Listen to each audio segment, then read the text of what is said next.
네, 안녕하십니까. 더불어민주당 국민소통위원회 2월 7일 금요일 민주파출소 현황 및 대응 브리핑을 하겠습니다. 오늘 함께하신 전영기 국민소통위원장이십니다. 민주파출소 주간 현황은 1월 31일 00시부터 2월 6일 24시까지 기준으로 19,306명이 방문했고 4,816건이 제보됐습니다. 누적 방문 29만 8,825명이고요. 누적 접수된 건은 79,138건입니다.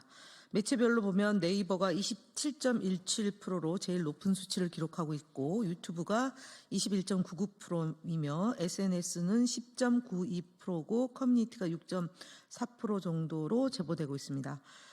우선 저희 키워드로 말씀을 드리면 민주당과 이재명 대표에 대한 제보가 31.15%입니다.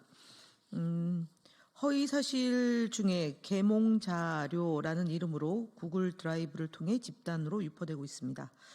두 번째로는 이재명 암살단 개설 정황 및 국민의힘 중앙의 네이버 밴드입니다. 이재명 체포조로 모집하는 글이 유포됐습니다. 홍장원, 박선원, 김민석 등에 대한 인신공격 및 허위 사실 유포도 되고 있습니다. 두 번째로는 부정선거 관련입니다. 김대중, 이해찬이 부정개표기를 제작 주문했고 현재 20년 넘게 부정선거가 이루어지고 있다는 허위 사실입니다. 그다음에 AWEB와 선관위가 손잡고 부정선거 방식을 전 세계에 수출하는 등 대한민국은 부정선거 수출국이라는 내용으로 허위 사실을 유포하고 있습니다.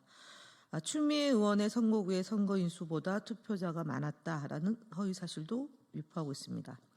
세 번째는 헌법재판관과 관련된 것입니다. 마은혁 재판관 후보에 대한 살해 협박, 인신공격, 허위 사실을 유포했습니다. 문영배 재판관 등 헌법재판관에 대한 인신공격, 허위 사실을 유포하고 있습니다. 네 번째, 극우 집회 폭동입니다. 정강훈 목사 집회 중 김민석을 죽여야 한다는 발언이 제보됐습니다.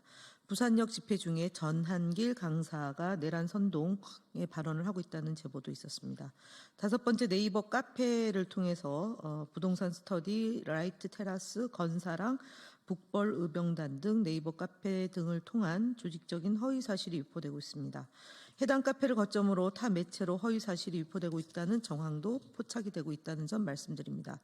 그리고 국민소통위원회 허위 조작 감시단은 5일 이재명 대표가 윤석열 대통령 탄핵 인용을 위해 문형배, 이미선, 정형식 헌법재판관에게 거액을 건넸다는 허위 사실을 담은 글과 영상을 유포한 15명에 대해 고발 조치를 했다는 말씀드립니다. 국민의힘 거짓말 시리즈 네 번째 발표입니다. 이것은 전용기 위원장님이 하시도록 하겠습니다.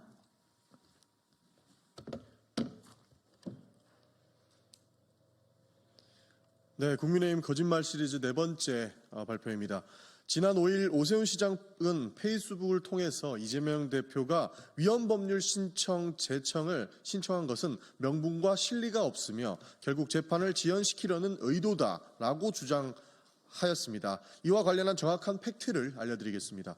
위헌법률 심판 재청은 피고인이 정당한 헌법적 권리로 공직선거법 허위사실 공표죄는 그 구속 요건이 불명확하여 정치적 표현의 자유를 과도하게 제한할 위험이 있다는 점이 지속적으로 지적되어 왔습니다. 2015년 개정 당시 인격이라는 표현이 삭제되었지만 여전히 행위라는 개념이 모호하여 후보자의 자질, 성품, 도덕성을 평가하는 데 있어 법 적용의 불명확성이 존재하고 행위에 대한 표현을 처벌하는 나라는 한국이 유일하며 이러한 문제가 헌법적 검토를 받을 필요성이 제기된 사안입니다. 또한 위헌법률 심판 재청은 피고인의 정당한 권리이며 법원이 이를 받아들이지 않으면 재판은 그대로 진행됩니다. 신청했다고 해서 무조건 재판이 지연되는 것이 아닙니다. 이재명 대표의 항소심 재판이 지연되고 있다는 국민의힘의 주장 관련해서는 이재명 대표 1심 선고는 2024년 11월 15일에 이루어졌고 항소심 첫 공판은 2025년 1월 23일에 열렸습니다. 법원이 휴정기를 고려하면 일반적인 형사 항소심보다 오히려 빠른 진행 속도를 보이고 있습니다. 국민의힘이 말하는 지연 주장은 거짓입니다. 오히려 검찰이 1심에서 1년 9개월 동안 공소 사실을 특정하지 못한 채 재판을 끌었고 막바지에 이르러 공소장을 변경하여 지연되었습니다. 또한 검찰은 43명의 증인을 신청했지만 이재명 대표 측은 단 4명만 신청하며 재판을 신속하게 진행하려는 의지를 보였습니다. 국민의힘 주장은 이재명 대표를 흠집내기 위한 가짜 거짓 프레임입니다.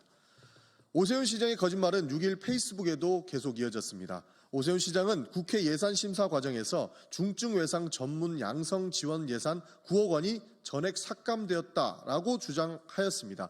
이와 관련한 것도 명백한 가짜고 거짓입니다. 중증외상 전문의 양성 예산은 정부가 국회에 제출한 예산안 0원이었습니다. 보건복지부는 9억 원을 편성했으나 기획재정부에서 전액을 삭감했다는 것입니다. 이후 국회 보건복지위원회의 더불어민주당 의원들이 8억 8천만 원을 증액 의결하였으나 정부 여당이 협상을 거부해 최종적으로는 반영되지 못했습니다. 오세훈 시장은 이 사실을 왜곡하며 거짓을 주장을 멈추고 정확한 팩트 기반으로 발언을 할 것을 촉구합니다. 그리고 오세훈 시장이 이렇게 갑툭튀하는 이유는 대선 행보를 하려고 하는 것 같은데 그럴수록 돌다리도 두드려 보고 가시라라는 조언을 드리고 싶습니다. 거짓말까지 윤석열 대통령을 따라 하신다면 별의 순간은 절대로 오지 않는다라는 말씀 드리겠습니다. 네, 이상으로 마치겠습니다. 매주 말 한번.